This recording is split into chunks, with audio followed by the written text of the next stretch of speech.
नमस्कार, मैं हूं आपके साथ शिप्रा झा और आप देख रहे हैं प्रदेश का नंबर 1 न्यूज चैनल। घड़ी इशारा कर रही है रात के 9 बजे का और वक्त हो चला है दिन भर की सुर्खियों में रही खबरों को समझने का। तो आइए जल्दी से जान लेते हैं आज की मुख्य खबरें जिस पर होगी हमारी नजर और उन खबर के मायने आपको समझाएंगे। सबसे पहले नीतीश थे, नीतीश हैं और नीतीश ही रहेंगे के मायने आपको बताएंगे। यात्रा वाले मिशन 2025 पर नीतीश, ये भी आपको समझाएंगे और समझिए 2025 के लिए कैसे तैयार है नीतीश, ये आपको बताएंगे।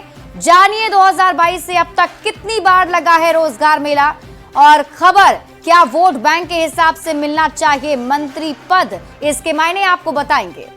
2025 के लिए नीतीश कुमार तैयार हैं और नीतीश कुमार पर कोई कंफ्यूजन नहीं। आज इस सबसे बड़ी खबर को भी बताएंगे, लेकिन उससे पहले घर घर से जुड़ी वो खबर जो सबके बच्चों से जुड़ी हुई है। केंद्रीय शिक्षा मंत्रालय ने बड़ा फैसला लेते हुए नो डिटेंशन पॉलिसी को खत्म कर दिया है, यानी कि अब क्लास 5 और 8 के सालाना परीक्षा में फेल होने वाले छात्रों को पास नहीं किया जाएगा। पहले फेल होने वाले छात्रों को पास कर अगली कक्षा में प्रमोट कर दिया जाता था, लेकिन अब ऐसा होने वाला नहीं है। फेल होने वाले छात्रों को 2 महीने के अंदर दोबारा परीक्षा देने का मौका मिलेगा। अगर कोई छात्र दोबारा फेल हो जाता है तो उसे प्रमोट नहीं किया जाएगा। तो ये बड़ा फैसला सरकार की तरफ से लिया गया है। आपके बच्चों से जुड़ी ये बड़ी खबर आपको बता रहे हैं। 5वीं या 8वीं में अगर बच्चे फेल होते हैं तो उन्हें प्रमोट नहीं किया जाएगा। और अब आप खबर तो समझिए, मोदी सरकार ने नो डिटेंशन पॉलिसी को खत्म कर दिया है। नो डिटेंशन पॉलिसी अब नहीं होगी। मतलब ये कि 5वीं और 8वीं क्लास के एग्जाम में फेल होने वाले स्टूडेंट्स को अब पास नहीं किया जाएगा। मतलब ये कि बिना पास हुए अगली कक्षा में प्रमोट अब छात्र नहीं होंगे। सरकार ने इसमें एक प्रावधान भी जोड़ा है कि 8वीं तक के ऐसे बच्चों को स्कूल से निकाला नहीं जाएगा जब तक इन बच्चों की प्राथमिक शिक्षा पूरी नहीं हो जाती है। सरकार ने पॉलिसी क्यों खत्म की अब हम आपको बताएंगे, लेकिन उसके पहले ये जानना जरूरी है कि नो डिटेंशन पॉलिसी क्यों लागू की गई थी। पॉलिसी राइट टू एजुकेशन 2009 का हिस्सा थी। इस पॉलिसी के तहत शिक्षा की स्थिति में सुधार के लिए पहल की गई थी। बच्चों को स्कूल लाया जाए, स्कूल के लिए प्रोत्साहित किया जाए, इसके लिए पॉलिसी बनाई गई थी। फेल होने से छात्रों के आत्मसम्मान को ठेस ना पहुंचे, उन्हें बुरा ना लगे, इसलिए ये पॉलिसी लाई गई। इसमें 8वीं तक के बच्चों को फेल नहीं किया जाता था ताकि उन्हें उनके आत्मसम्मान को ठेस ना पहुंचे।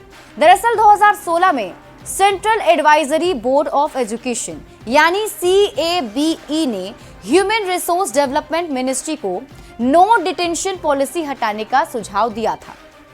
CABE ने यह कहा कि इस पॉलिसी की वजह से स्टूडेंट्स का स्तर है वो गिरता चला जा रहा है। अब आप ये समझिए कि नो डिटेंशन पॉलिसी क्यों खत्म कर दी गई। तो पॉलिसी की वजह से छात्रों के सीखने का स्तर गिरता जा रहा था, क्योंकि छात्रों को पता था कि 8वीं तक जाना है, फेल होना ही नहीं है, तो वो उस तरीके से पढ़ाई नहीं कर रहे थे। बेसिक शिक्षा का स्तर गिर रहा था। पढ़ाई को लेकर छात्र काफी लापरवाह बने रहते थे क्योंकि उन्हें डर ही नहीं था। देश के 10% से भी कम स्कूलों में पॉलिसी के हिसाब से टीचर रखे गए थे। अब नो डिटेंशन पॉलिसी खत्म करने के मायने हम आपको समझाते हैं। 5वीं से 8वीं में फेल होने वाले छात्र अगली कक्षा में प्रमोट नहीं होंगे। मतलब ये कि अब ये पॉलिसी हट चुकी है, तो जो 5वीं और 8वीं में फेल होते हैं वो आगे प्रमोट नहीं होंगे। छात्रों को 2 महीने के अंदर दोबारा परीक्षा देने का एक मौका जरूर दिया जाएगा। अगर छात्र पास हो गए तो बहुत बढ़िया, लेकिन अगर दोबारा फेल हो गए तो अगली कक्षा में प्रमोट नहीं होंगे और स्कूल से निकाला उन्हें नहीं जाएगा, उसी क्लास में रोक दिया जाएगा। शिक्षक पेरेंट्स से बातचीत कर बच्चे का स्पेशलाइज्ड इनपुट देंगे। प्रिंसिपल प्रमोट ना होने वाले छात्रों की लिस्ट बनाएंगे। प्रिंसिपल प्रमोट ना होने वाले छात्रों की मॉनिटरिंग करेंगे। मतलब वैसे छात्र जो फेल हो जाते हैं, दोबारा एग्जाम देते हैं, फिर फेल हो जाते हैं, तो उन्हें स्कूल से निकाला नहीं जाएगा, बल्कि उन्हें उसी क्लास में रोक दिया जाएगा और फिर वैसे बच्चों की लिस्ट बनाकर आगे तैयारी कराई जाएगी। बढ़ते हैं आगे और बात अगली खबर ही करेंगे। बिहार में नीतीश कुमार ही एनडीए के चेहरा हैं। 2025 में नीतीश कुमार के नेतृत्व में एनडीए चुनाव लड़ेगी और इस पर अब कोई कंफ्यूजन नहीं है। बिहार बीजेपी की कोर कमेटी की बैठक में एक सुर में नीतीश कुमार के नेतृत्व पर मोहर लग गई है। पहले ये रिपोर्ट देख लीजिए, फिर खबर तो समझिए।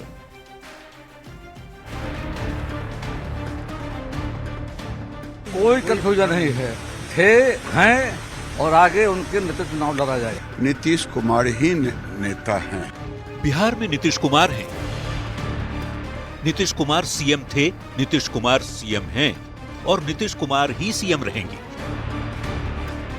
बिहार में नीतीश के नेतृत्व पर कोई इफ और बट नहीं है। नीतीश पर एनडीए में कोई कंफ्यूजन नहीं है। एनडीए ने साफ कर दिया है कि 2025 में नेतृत्व सीएम नीतीश का ही होगा। नीतीश कुमार ही सीएम रहेंगे। नीतीश के नेतृत्व में ही चुनाव लड़ा जाएगा। हरियाणा की सूरजकुंड में बीजेपी कोर ग्रुप की बड़ी बैठक में कोर कमेटी ने एक सुर में साफ कर दिया कि नीतीश ही हमारे नेता हैं। बिहार में नीतीश कुमार का नेतृत्व और केंद्र में नरेंद्र मोदी का नेतृत्व, डबल इंजन के चेहरे पर एनडीए चुनावी मैदान में उतरेगा। इसको पता नहीं कहां से ये बातें उठ के आ रही है। नीतीश कुमार ही नेता हैं। कोर कमेटी ने एक स्वर में स्पष्ट किया कि नीतीश कुमार जी के नेतृत्व और प्रधानमंत्री नरेंद्र मोदी जी का जो हमारा नेतृत्व है, डबल इंजन का जो नेतृत्व का चेहरा है, हम उसी चेहरे पर चुनाव लड़ेंगे। बिल्कुल थे, हैं और आगे रहेंगे। कोई कंफ्यूजन नहीं है, थे, हैं और आगे उनके नेतृत्व चुनाव लड़ा जाएगा। नीतीश कुमार जी के नेतृत्व में सरकार ही चल रही है, आगे भी चलते रहेगी। निश्चित तौर पर आगे चलेगी। चुनाव में भी उनके नेतृत्व में आप लोग उतरिए। निश्चित तौर पर 2025 में भी उनके नेतृत्व में हम सब बिहार का चुनाव भी लड़ेंगे। वहीं दिल्ली में हम की राष्ट्रीय कार्यकारिणी की बैठक में जीतन राम मांझी ने भी साफ कह दिया कि उन्हें नीतीश का नेतृत्व ही पसंद है। 2025 में नीतीश के नेतृत्व में चुनाव लड़ेंगे और जीतेंगे भी। हम भी कहते हैं कि 2025 का चुनाव नीतीश कुमार के नेतृत्व में बिहार में लड़ा जाएगा। इसमें कहीं कोई दो मत नहीं है। मतलब साफ है, बिहार में एनडीए नीतीश कुमार के नेतृत्व में चुनाव लड़ने के लिए पूरे दमखम से तैयार है। बड़ा सवाल ये भी कि इस चुनावी जंग में विपक्ष नीतीश कुमार के सामने कितना तैयार है। न्यूज़ 18 के लिए दिल्ली से संवाददाता अमितेश सिंह की रिपोर्ट। तो नीतीश थे, नीतीश हैं, नीतीश रहेंगे के मायने को अब आप समझिए।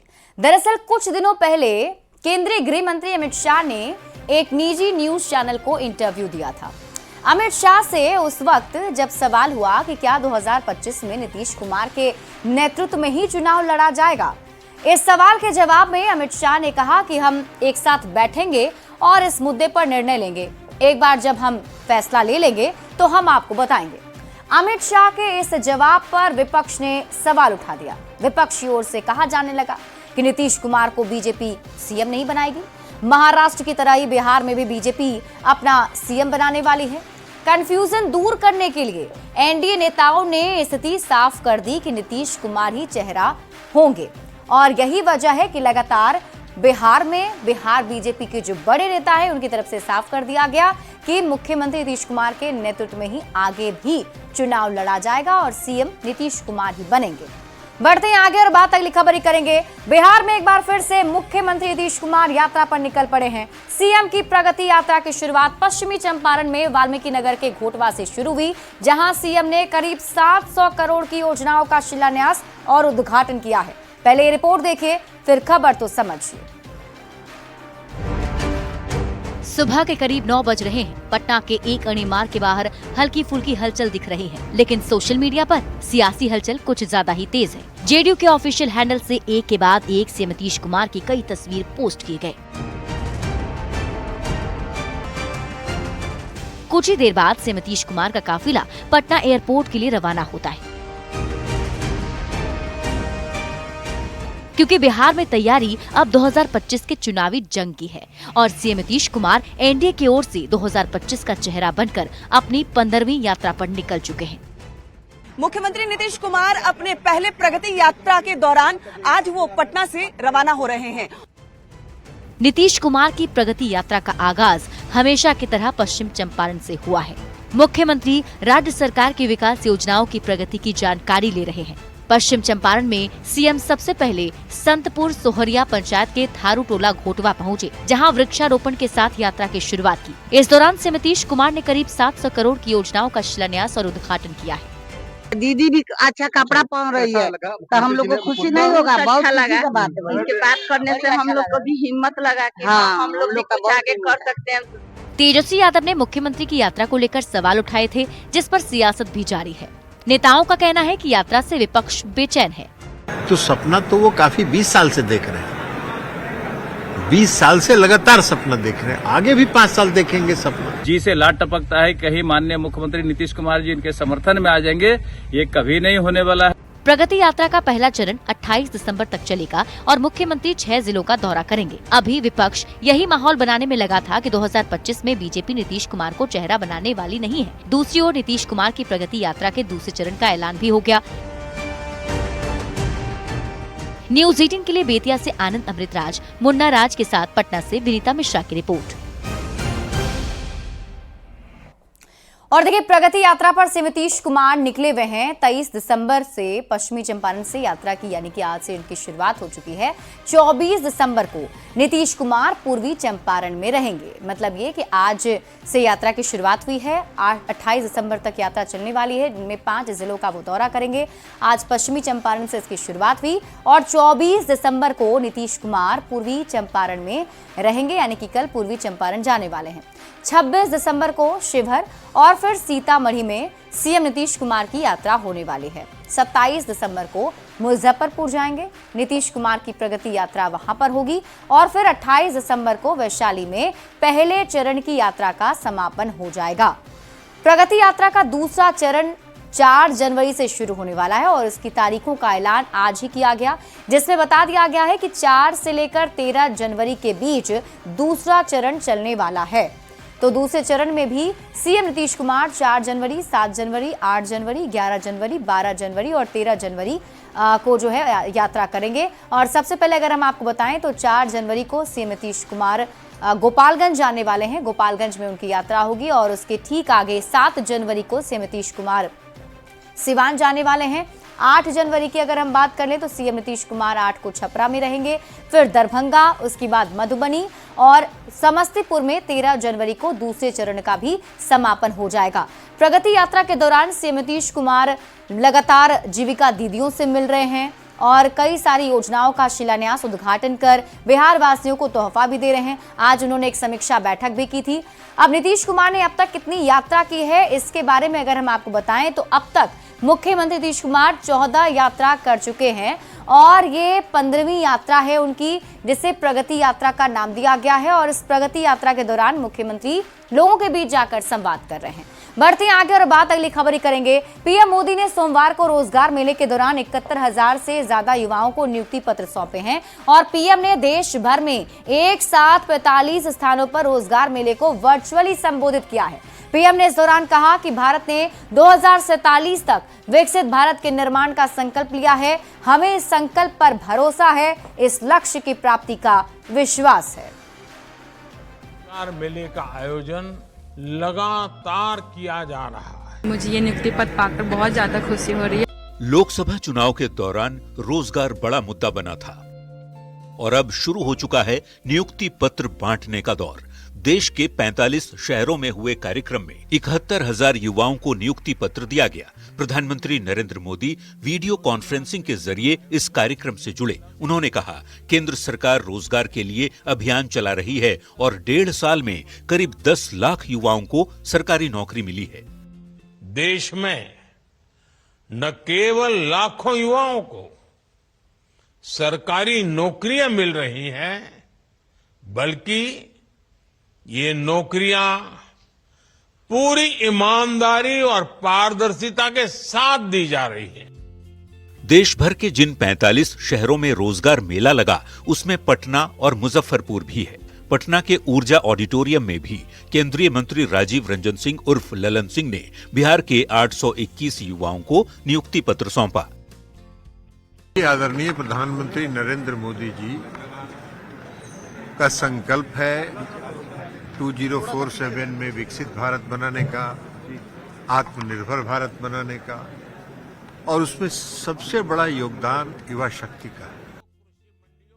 जाहिर है 140 करोड़ की आबादी में जहां 65% आबादी युवाओं की हो, वहां रोजगार का मसला तो रहेगा ही। 2024 में ये तीसरा जबकि लोकसभा चुनाव के बाद दूसरा मौका है जब हजारों की संख्या में युवाओं को नियुक्ति पत्र दिया गया है और ये सिलसिला आगे भी जारी रहेगा। न्यूज 18 के लिए पटना से अमित कुमार और मुजफ्फरपुर से प्रियांक सौरभ के साथ ब्यूरो रिपोर्ट। और अब आप जानिए कि 2022 से अब तक कितनी बार रोजगार मेला लगा और कितने लोगों को नियुक्ति पत्र अब तक मिला है। रोजगार मेला कब कब लगा है, अगर हम इसकी बात करें तो लोकसभा चुनाव के पहले एक बार और लोकसभा चुनाव के बाद दूसरी बार ये रोजगार मेला लगा है। और इसके साथ ही आपको बताएं, नियुक्ति पत्र बांटने का जो सिलसिला शुरू हुआ है वो रोजगार मेले के जरिए दिया जा रहा है। और 22 अक्टूबर 2022 को 75,000 से ज्यादा रोजगार दिए गए थे, नियुक्ति पत्र दिए गए थे। दूसरा जो रोजगार मेला लगाया गया 22 नवंबर 2022 को, उसमें 71,000 से ज्यादा लोगों को नियुक्ति पत्र सौंपा गया।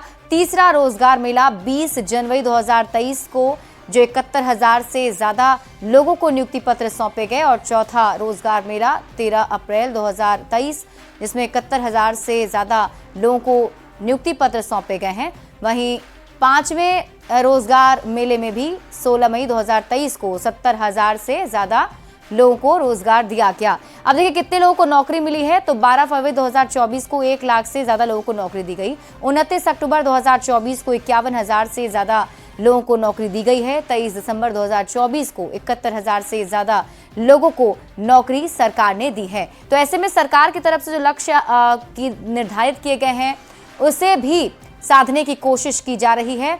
और इसके साथ ही हम आपको बताते हैं रोजगार मेले में कब कब क्या कुछ हुआ है। तो पहला रोजगार मेला 22 अक्टूबर 2022 को लगा था, 75,000 से ज्यादा लोगों को नियुक्ति पत्र दी गई। दूसरा रोजगार मेला 22 नवंबर 2022 को लगा था, जिसमें 71,000 से ज्यादा युवाओं को नियुक्ति पत्र दी गई।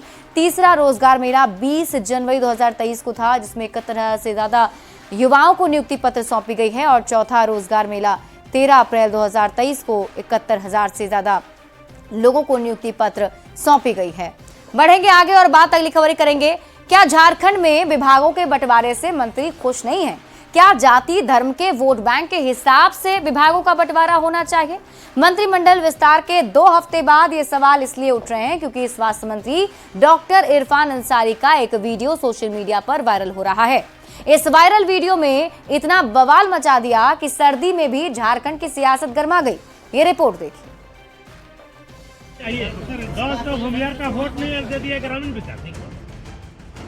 ये हैं झारखंड के स्वास्थ्य मंत्री डॉक्टर इरफान अंसारी। सियासत की सिगड़ी पर बनी चाय की चुस्की ले रहे हैं और मंत्री जी के समर्थक सर्द रात में अंगीठी की आग को हवा देने की कोशिश कर रहे हैं। चहेते को मनचाहा विभाग नहीं मिलने से ये इतने खफा हैं कि सरकार के मुखिया हेमंत सोरेन का पुतला फूंकने की इन्होंने पूरी प्लानिंग कर रखी है। लेकिन ग्रामीण हम लोग को चाहिए, 10 तो भूमियार का वोट नहीं दे दिया ग्रामीण विकास, कौन मतलब है? ना तो फिर पुतला जलाएंगे। जो बात प्राइवेटली होनी थी वो पब्लिकली हो गई। समर्थकों की अति उत्तेजना मंत्री जी को भी नहीं सेट हुई। मंत्री जी भड़क उठे, उन्होंने समझाने की कोशिश की, अभी मत बोलिए, सब कुछ लाइव जा रहा है। ये पब्लिक में बोलेगा कि वहाँ बोलेगा, यहाँ बोलेंगे, यहाँ क्या बोलते हैं? यहाँ आदमी वैसे इसीलिए हम लाइव मत चलाइए, वहाँ बोले जहाँ बोलना है। उमंग और उत्साह में डूबे मंत्री जी के समर्थकों ने उनकी भी नहीं सुनी। जोश जोश में तारीख भी तय कर दी। 28 दिसंबर को राजधानी में मुख्यमंत्री हेमंत सोरेन का पुतला फूकेंगे, देख लीजिएगा। हम लोग 28 को देखिए बोलेंगे कि नहीं रांची में कुछ असर नहीं। बीती रात मंत्री इरफान अंसारी अपने विधानसभा क्षेत्र जामताड़ा में थे। समर्थकों ने उनकी ही पार्टी कांग्रेस की दूसरी मंत्री दीपिका पांडे सिंह के वोट बैंक पर सवाल उठाया। कहा कि 10 वोट भी भूमिहार का नहीं और दीपिका पांडे सिंह को ग्रामीण विकास विभाग दे दिया। मुझे हेल्थ विभाग दिया है हेल्थ को संभालने के लिए। अब जनता है, जनता ने बोल दिया, उसको कौन मुंह पकड़ेगा। लेकिन मैंने कल डांटा है उसको, डांटने का आप देखिएगा क्रॉप कर दिया। और फिलहाल इस बुलेटिन में अभी के लिए बस इतना ही। आप देखते रहिए न्यूज़ 18 बिहार झारखंड।